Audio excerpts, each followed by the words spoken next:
Hey guys, so today is day 6. Um, well, it's not really day 6. This is more like video 6. Definitely didn't end up doing 30 consecutive days, but that's okay. Showing up is what counts. And I'm really hoping that with this little microphone, uh, you guys aren't picking up the air conditioner too much. So hopefully it helps with that, but today I've been feeling a little bit of a range of emotions. For the most part, I feel good, but I feel as though,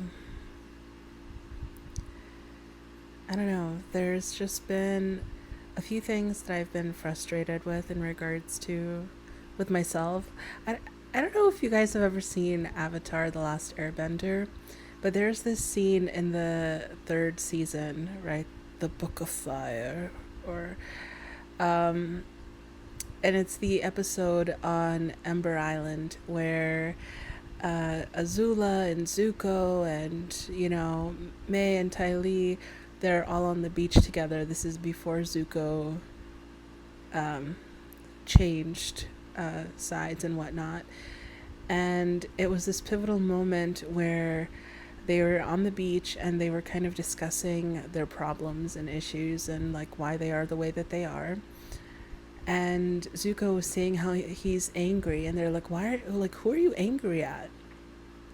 And he just ended up blowing up after they gave him some examples, and he was like, "I'm angry at myself." Um, Anytime I start to feel frustration with my within, uh, honestly, I have that play. Like it's been years since this show came out, but I have that come up in my mind, like I'm angry at myself.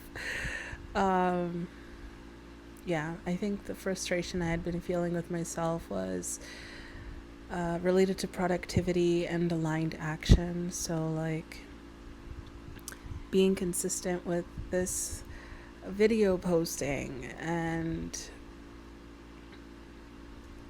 doing more things that are aligned with the life that I want to be embodying. And I kind of fell off track a little and went into watching Chinese dramas, and there was one K drama that I rewatched, but I kind of cut myself off from doing that for some time because I feel like Chinese dramas and K dramas are very addicting, and you just want to keep watching, and I'm sure that they're made to be that way. I don't think it's accidental. I think they're made to be that way, and there's something about the way that it's done that keeps people wanting to see more. But so much of your life gets wasted away watching those shows. And that was an issue that I had a couple of years ago, right? Where most of my productivity time went into just watching that on my free time. And I would say, oh, I can control it, I can balance it. And then I would go into binge mode and stay up till like 4 o'clock in the morning watching these shows, and then have to wake up early and feel bad. And like, I don't want that life. Once in a blue moon, it's okay. But I don't want that life. And there were only a couple of days where when I was going through this like binging thing recently, where I stayed up pretty late, like 4 a.m., maybe 5 a.m. one of those days. But it wasn't consecutive and it wasn't every day. At least I've gotten better at that. I'm like, no, there's got to be a shut off time. And yeah, it's just, I guess I got frustrated with myself because anytime I fall into one of those patterns that can be a little addicting from the past, there's a little part of me that worries, like, am I now going to be completely off track because of this? And I don't think that's the case. There are so many times that I have put myself back on track. But yeah, I think there's just this little frustration of what am I spending my time on? And to be honest, I had a job where it was very labor intensive. I mean, don't get me wrong, I've had office work before. I've had more white collar work before. You know, this was my first job in a very long while where it was like, I don't think I've ever had a job that was so manually labor intensive, I'll be honest with you. Um, and I got released from that job, I guess you could say. And it was a good thing because I was really falling out of alignment with that place anyway. I didn't want to be there. I was looking for other work, but not super actively, I will be honest. And oop, yeah, so now I am actively looking for something different. But I mean, looking for a job feels like a job in itself. It's just wild because, unfortunately, I mean, I don't think this is the case always, but the way it's been feeling is like you've got to know somebody to get an in or like a foot in the door in an industry, or you have to have been in that industry for some time. And then, you know, having the experience on your resume. And even when I was younger, I just thought like, it's kind of BS. I felt that same way about school. Like, education is important. Knowledge is power. Knowledge is wisdom. You know, like, knowledge gives you, well, not just information, but knowledge is it's like the tool that keeps on giving, right? And it's interesting. And knowledge is important and learning is important. But I think the way that certain systems were set up ever since I was little, I just remember looking out the window. And so I went to school in New York City, and the public schools, a lot of them have these gates on them. They look like metal, like barbed wire. So you really feel like you're in prison when you look out the window. And I would look out the window and I would just feel like I want to be living my life. Like, I don't, even when I was a kid, I wanted out of the rat race, you know? And freedom was so important to me. And I just feel like, I know this is a very first world problem. I totally get it. And I'm not even trying to be relatable to people who are not living, you know, in a similar situation. I'm not going to pretend like my life is relatable to them and my choices and decisions are relatable to them. And yeah, I feel like there's so much more, you know, to life, and I'm in the process of creating that for myself. But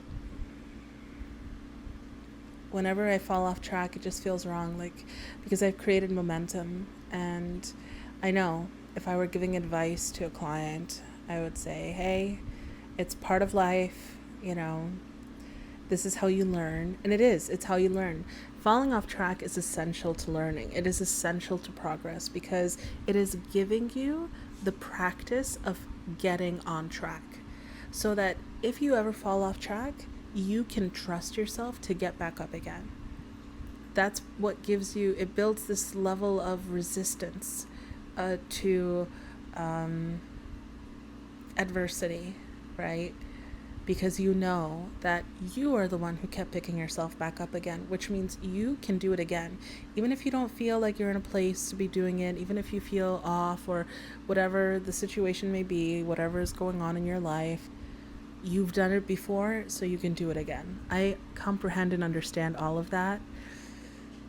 But it's also important to note that we feel feelings, we have emotions, and even if you know something logically, it doesn't mean that it automatically keeps you from feeling your feelings, right? And you shouldn't push your feelings away or treat them like they're insignificant, because then they can become repressed feelings, and then you're masquerading as being okay, as opposed to just dealing with what you've got to work through so that you will be okay.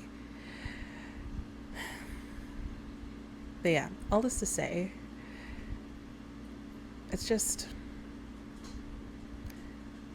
I know what steps to take, but in times of stress, the reason I brought up the whole unemployed thing is I feel like when I had that job, I felt too tired to do anything until this I've mentioned it in a couple of the other videos from this 30 video thing, but eventually it will be finished. Like, I'll finish editing it and I'll upload it. I don't know how it's gonna look. It's probably gonna be cringy, but whatever.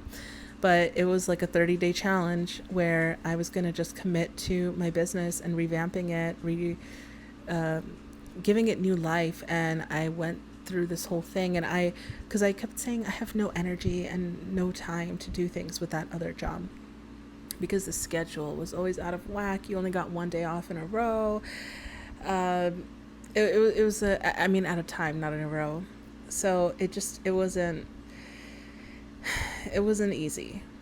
But I was like, if I can give myself 30 days to commit and really show up and push through, just 30 days to see how far I can make it, how much I can accomplish in these 30 days, like an experiment. There's no commitment associated with it, and I really surprised myself at how much I was able to push through. What I did was not sustainable. That much I will say, okay? It was not something that was sustainable for the unforeseeable future, because I dedicated all the free time to working on my business, being in the library, being out to work on what I was working on. I had to learn new ways of doing things, or new tools, or new systems, or new things that I just never considered or thought about or knew how to do, in order to accomplish some of the goals on my list of what I wanted to complete by the end of the 30 days. So the learning curve also kind of took a chunk of time out. I wasn't eating well. Let's just put it that way. I was always eating out, because I was eating protein bars, and quick macaroni and cheese. Like, my health was not ideal. Before, I felt like I had no time to eat and cook for myself. And that time, during that challenge, yeah, I felt like there was definitely even less time. Like, I was like, what is more important to me right now? I only have 30 days to complete all of these things. For 30 days, I can do this. And then once I'm in a flow of doing this, I can integrate health and all this other stuff. All this to say, while I was working, like, going out and working also gives you motivation to do other things, because you're already in motion, in action. But being completely and fully self-employed, you are the one pushing yourself to do those things. Now, if you have a business that's not necessarily in a place yet where it's 100% sustaining your livelihood, it can feel very stressful to focus on this business. And that's kind of where I'm at, because I'm like, yes, I could be putting more effort into this, but I'm very conscious of the fact that my card's due dates, the payment due dates, are coming up. My car insurance payment is coming up. My phone bill is coming up. Like, I have things that need to get paid. And even with unemployment, because of the way that I was let go from this place, which it was a whole drama, okay? And it was very unjust. I'm not going to get into it, but it was really, I already felt a certain way about this company, and I stuck around longer, and I just feel like my vibrations started raising. I was really getting into alignment with the life I, am happy living, that feels more aligned with me. And when you do that, stuff that isn't aligned and that holds you back fades out of your life, like this job. But yeah, basically, even though they weren't paying me a lot, I still at least had money to pay for the things I needed to pay for. Now, oh yeah, the reason I brought it up is because unemployment, I don't even know. Like, I try, I don't like doing unemployment. There were a couple of times where I was in between jobs in the past. I didn't always file for unemployment, because I always kind of felt like, yeah, I'm going to have a job. But this time I was like, you know what? I'll file, I'll see if I can get some money while I'm looking for something. But it took them forever. I don't even know the results yet. It's been a month since I was let go from that place. And because of the stuff I had to provide to unemployment, all of the stuff, however long it took to review, and it's going to take another week for them to send me an update whether or not I got approved or not. So basically, I haven't had any income. I would at least feel a little bit more ease with working and focusing on my things if I had some sense of that security. But I guess some of that frustration has been coming with like the feeling of I want to shut down. Not shut down, but I want to go into comfort. I'm going like, I know it's weird. I'm going like this, but it's cuz I'm holding I'm holding the microphone, so it's weird to do the quotations. But yeah. So it's a little bit frustrating, right? Because I'm like, I could be doing stuff like focusing more on making these videos and being consistent with it, and focusing more on the progress that I've already made with my business. And I have these big plans of stuff that I want to keep doing. Like I'm nowhere near done setting up the stuff that I want to set up and creating the things that I want to create. But because I don't know if I have something stable coming in regards to finances, I'm like, I don't know. Like it just, it's a little hard to prioritize, and it just makes me think. I keep thinking of there is this one YouTuber. I don't even know who she is. Maybe I just came across one of her videos or something some time ago, but she was like, no one would hire me, so I hired myself.